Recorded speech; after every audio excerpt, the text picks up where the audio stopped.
Yeah. We're continuing in the theme for this month of realizing the power of mind.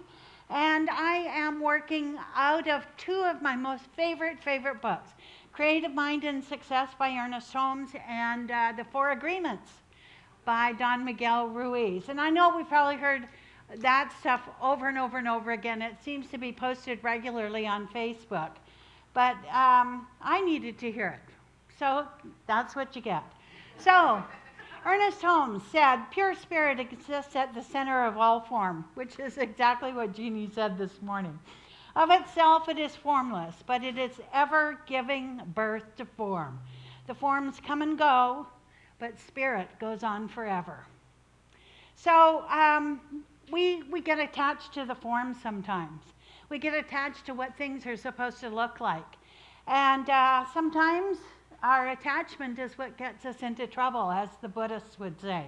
God is all there is, and God is at the center of all form, the good, the bad, and the challenging. Certain ideas and thoughts and feelings come and go, and most of those give direction to our lives, sometimes in ways that we might wonder about. How did I attract this situation into my life? Good question. Why did that difficult person show up and why me? And who is the matter with me? Now that's an interesting statement, right? It's usually what is the matter with me, but a lot of times it is, as Alice Steadman said in her book of the same name on mental equivalence, the book is called Who is the Matter with Me? When is my life going to change, and what will it look like when it does change? Every single one of those questions can be answered through the use of creative mind, and success will be the result if we are willing to listen to the answers that show up for us, not only in our own minds, but through the mind of people in our circle of influence. The definition of success as shared by my mentor and friend Maria Nemeth is doing what you said you would do when you said you would do it with clarity, focus, ease, and grace. Success is doing what we said we would do when we said we would do it with clarity, focus, ease, and grace. Doesn't have anything in there about the money we have. It doesn't have anything in there about the car we drive. It doesn't have anything in there about how many bedrooms we have in that big house we own. None of that is significant to the measure of success on this planet. You know, as my friend Helen Street said, nobody was ever on their way to heaven with a U-Haul. So the success is measured intrinsically. It's measured in a very different way. Many of us have had the privilege of hearing Don Miguel Ruiz when he was here, and his son Don Miguel Jr. Don Miguel, to me, wrote the definitive book for the 21st century, The Four Agreements. The simplicity of it is so amazing, and yet some of what is written in that book is very difficult to manage when we're in the throes of our misery sometimes. The first agreement is be impeccable with your word. And in this agreement, Don Miguel admonishes us to speak with integrity, which means that we say only what we mean. We only say what we mean. In other words, we don't get to speak against ourselves or another person. That's what being impeccable with our word is. We do not gossip about other people. We only use the power of our word in the direction of truth and love. And sometimes when someone is acting out in a totally aberrant way, that's a very difficult thing to come up with. You know, and especially when it's a family member, especially when it's one of our children. Wednesday evening, we had the interfaith panel here as part of Sherry Verson's Season for Peace and Nonviolence. I call it Sherry Verson's Season for Peace and Nonviolence because you know what? She has taken full ownership of it at this center. And it's an amazing experience for any one of us who participated in the peace meals or anything. But Sherry had written up these really provocative questions for me to ask the panelists. And what I know about their answers is every one of the answers that were given was predicated on truth and love. Yes, we all come from different faith traditions, and in fact, somebody left a Jewish shawl here, and there's a yarmulke out in the lobby. I mean, maybe they're trying to tell us something. They haven't taken down the menorah from Christmas yet. So we do share our space with the temple and their simcha. But I'm just saying they're leaving their stuff around. You know, there were 8 speakers and 8 different faith traditions, and each of us embraces the idea of a creative mind or energy or spirit or God or Allah or Brahman, whatever it is. No one religion is the way for all of us. There are different paths, but as we all agreed, the destination is the same. The destination is the same. So the second agreement is don't take anything personally. I could have skipped over this one, and you would all have been very happy probably. But I didn't, because I definitely needed to reread this agreement this week over and over and over again. Don Miguel says that nothing others do is because of us. But sometimes when you're in the throes of an entanglement with somebody else, it does seem like we are equally responsible for whatever that is. He says what others say or do is a projection of their own reality, their own dream.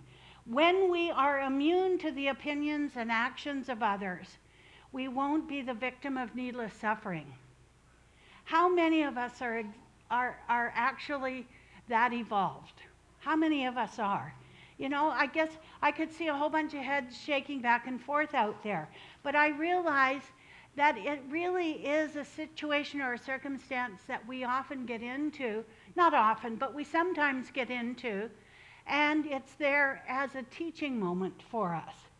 Last week, I spoke about some of the masterpieces in this room, and there are a lot of new masterpieces in the room today, and I could name names, but I won't go to that. There are works of art here, so beautiful and so loving and so generous.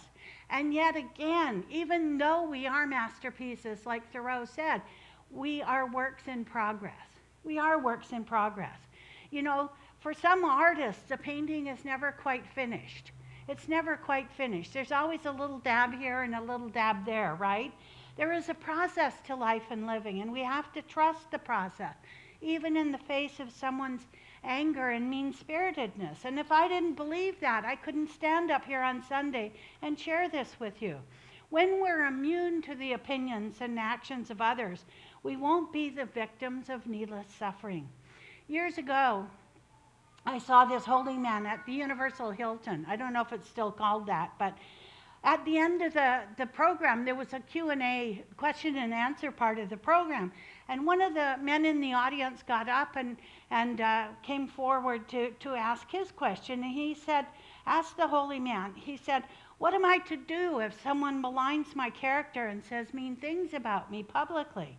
The holy man said, have no care whatsoever for what someone else says about you. Remember, he could change his mind tomorrow and you'd be left with the misery. Are we hearing that? You know, that person could change their mind and we'd be left with the misery. You know, we create 3-act plays in our heads and to make us feel better sometimes. Henry David Thoreau said, the price of anything is the amount of life you exchange for it. Whoa. Whoa, how much life are we exchanging for someone else's belief system, for instance? When we continue to agonize over what someone has said or done, the creative mind has no place to go. No place to go. It is clogged by the need to retaliate or repay.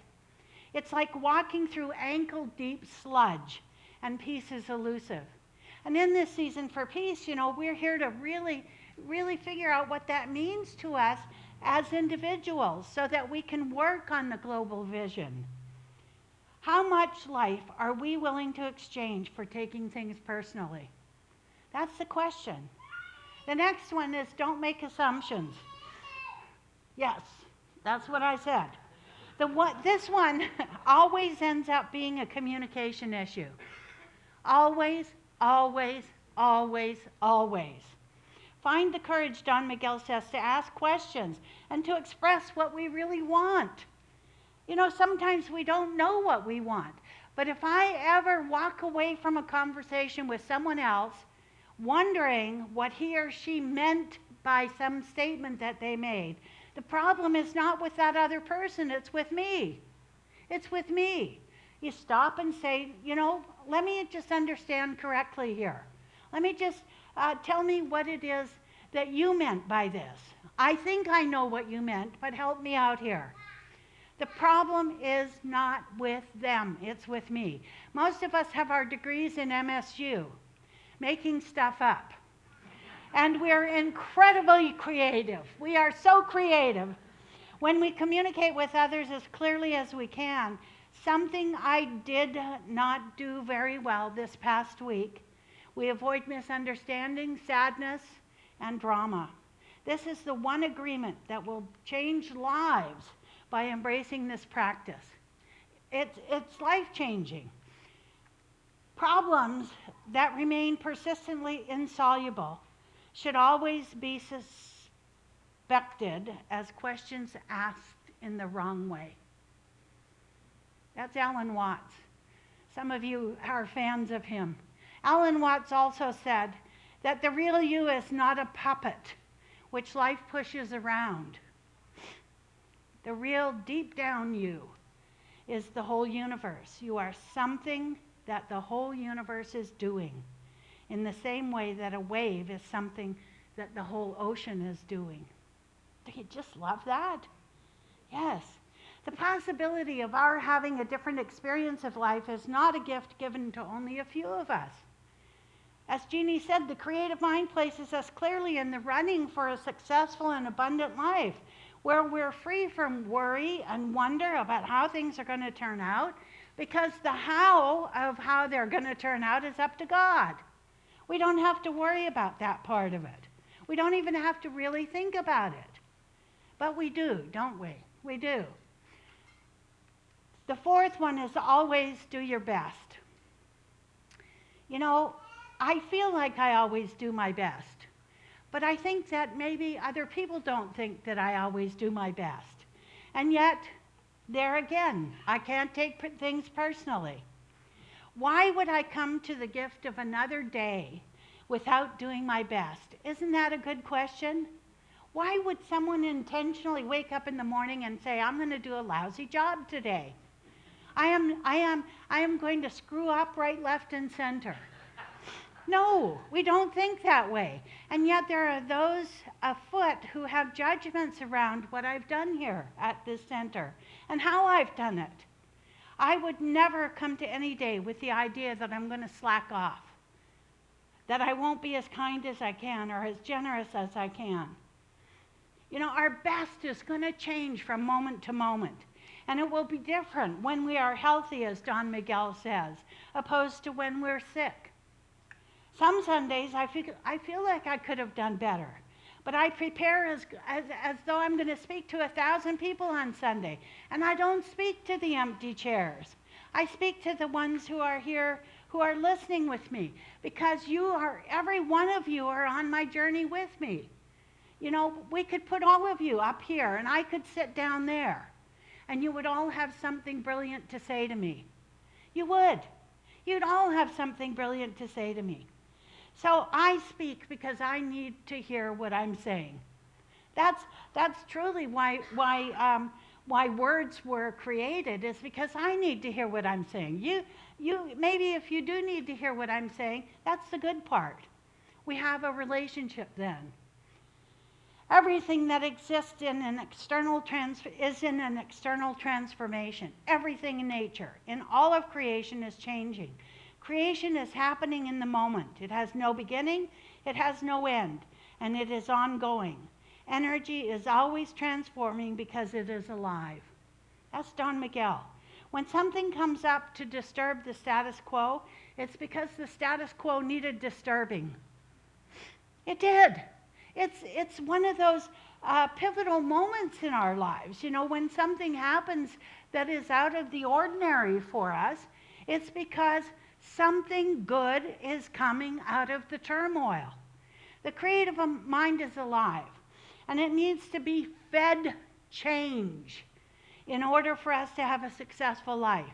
We need to be divinely nudged every once in a while for us to move forward. That's the way God works in our lives. Maybe some of the people in our lives are here to do that for us. That's their assignment when they came to earth. You're here to irritate Maureen Hoyt. You know, I have to know that that's a possibility. Have you ever wondered why some of those little irritations keep showing up over and over and over again? Because I'm not getting the message.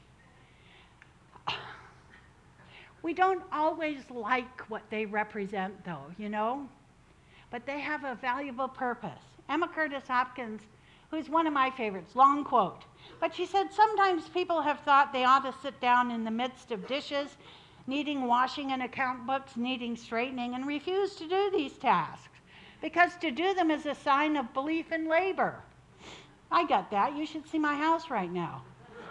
It is not yours to demonstrate the cessation of work. It is yours to settle your faith. Keep at your tasks till your faith is so clear that the free spirit sifting through it takes the dishes out of your way and calls another to straighten your accounts while you are being used as a redeemer from suffering and pain. You know, I had an opportunity on Thursday afternoon to work with somebody. I was in the middle of doing my work, and I had an unexpected visit from a couple of people.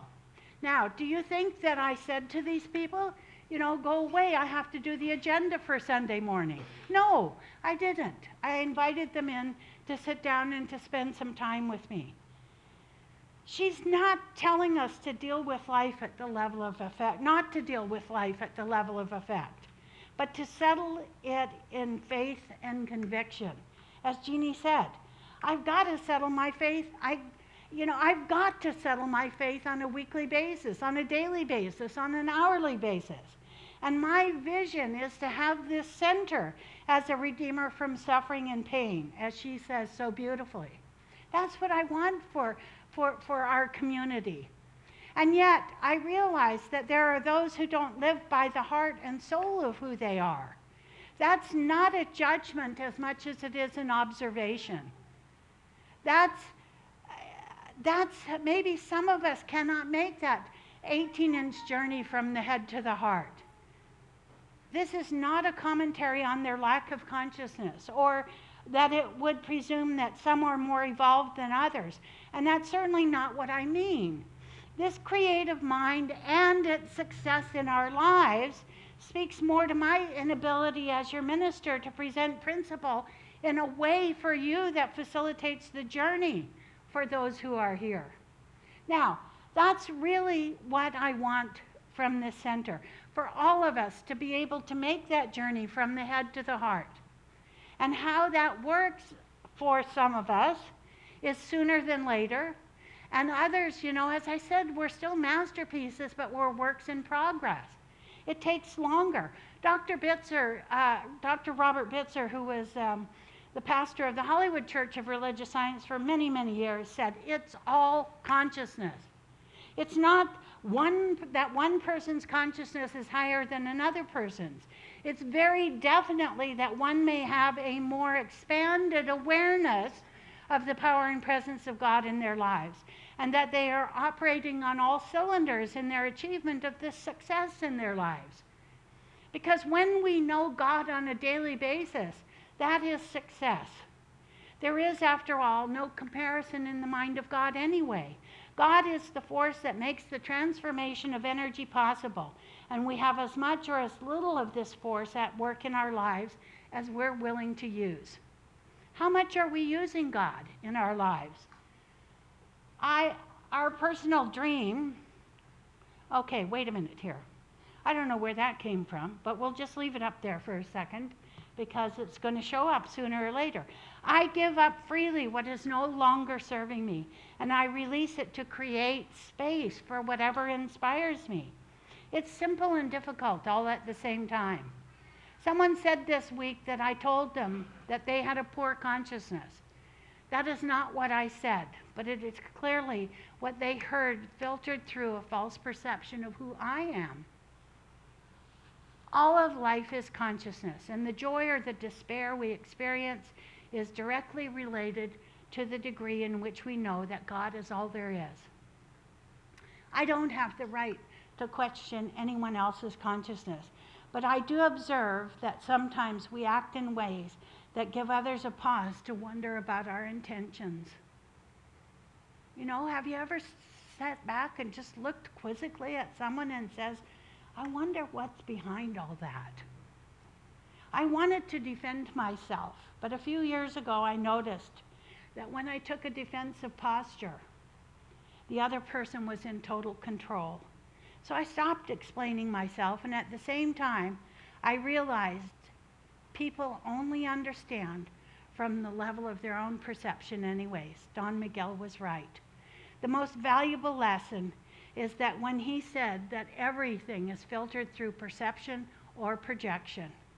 The dream of this center and my vision for the creative mind and success by means of all of us is to provide an avenue where we can dialogue the way we did on Wednesday, where not one of those people who was on the dais here was misunderstood, and where the dream and the vision is fluid and forever changing.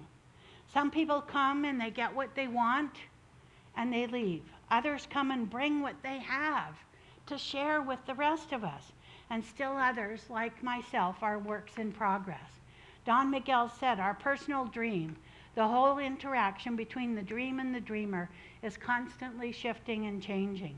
And aren't we glad about that? The creative mind, the mind of each and every person here, craves change. But we try to stop the change from happening sometimes because we're afraid of the unknown. We get more attached to the dream, which can be elusive, and we resist the transformation of life. And the dream isn't out there anyway. As Jeannie said, it's in here, awaiting our recognition of it. With the creative mind and the assurance of success, it can and does happen. Knowing with God, whoops, all things are possible. Whoops. All righty, will you join me in consciousness, please?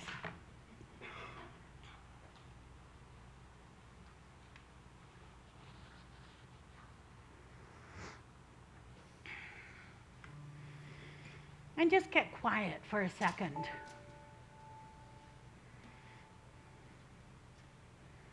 And quiet means a lot of different things to different people. Quiet is not necessarily blocking out the ambient noises that we might be experiencing here this morning, but it is that place in which we go to that center, that sacred space, that inner sanctuary that has never been violated, that knows nothing about all those negative emotions of anger and guilt and resentment and judgment, but simply knows that God is all there is. And that God in its infinite wisdom has created the innocence of babies for us to know our own innocence at a certain embryonic level. That we come to this plane of consciousness not with something to get, but something to offer. And that when each one of us recognizes in our own divinely guided way that we are making a difference, not only in our own life, the life of our family, but the life of our community, the life of our global world. And by being a peaceful, harmonious person, we are doing just that. That God, again, as I always say, so loved itself that it needed form to express, that it expresses today as every single person sitting here in this sanctuary. I am God uniquely individualized. And when I say that in the first person, I say it so the subconscious mind of every other person here can embrace this idea. I am God, uniquely individualized. And so today I know I take that uniqueness out into my world. And that energy that I convey as God's means to be is in and through me in such a way that my consciousness comes before me in all things. That when people meet me for the first time, there is that instant recognition of two souls that were lost and have now come back together.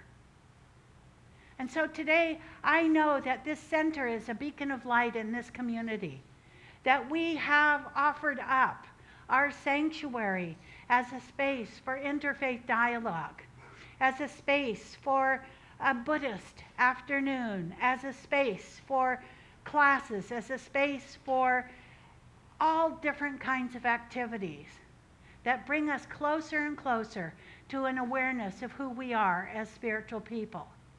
And so today, like any other day, is a day of great joy and celebration because we are here together and we are doing this together and we are blessed abundantly as we say together, and so it is.